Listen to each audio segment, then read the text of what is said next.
we're going to look at a different variety of lockout drills.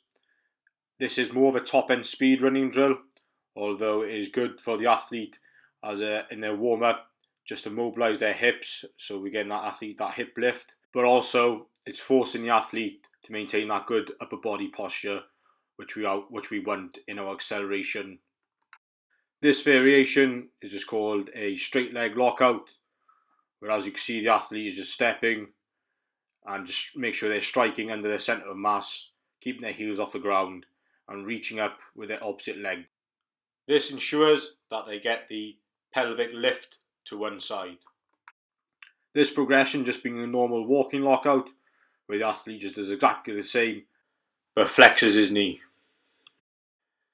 Then you can progress him just onto a skipping lockout. This just emphasises the athlete to step down as hard as he can every step. Thus we go on to the last variation, which is similar to the skipping lockout, but it requires the athlete just to do a double foot contact in between every step. Pogo jumps will increase the athlete's ankle stiffness, this increasing the amount of force they produce with each foot contact. The more force the athlete can generate every foot contact, the increase in performance of acceleration. This drill is classed as a low-level plyometric drill, which reduces force by the utilisation of the stretch shortening cycle. Therefore, as a coach, you want to cue short contact times and max height with every jump.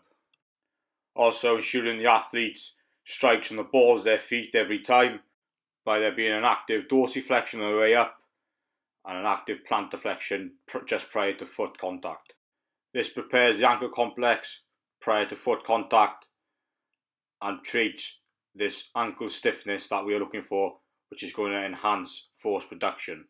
The variations of this drill are just normal pogos, where we're emphasising on maximal height and short contact times every foot contact, where the athlete just takes into a slow acceleration after that and get them to feel how that feels in their lower limb as they're accelerating off then. Another variation is just modifying the height of their pogos, so they'll go one max effort, one low, one max effort, one low. This just provides another fresh stimulus for the athlete. Our last progression is a single leg pogo, where you would implement this drill once they have mastered the previous two, as you still want to minimise that foot contact and maximise that jump height with every bound. The ability to maintain this optimal forward lean position in acceleration determines how much an athlete accelerates. The greater the forward lean, the greater the acceleration. Therefore, as a coach, there's a need to get the athlete familiar in this position. A wall drive gets an athlete familiar in this position. In this drill, you can emphasise the correct posture, body lean, and lower body piston action. Although the major factor in an athlete not be able to maintain this optimal body lean is a lack of strength, which we will discuss in more detail in due course.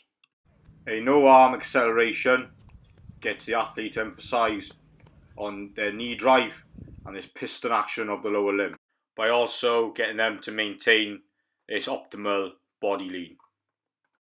A falling start acceleration just gets the athlete to fall into this optimal body lean, where they can accelerate in the most efficient position as possible.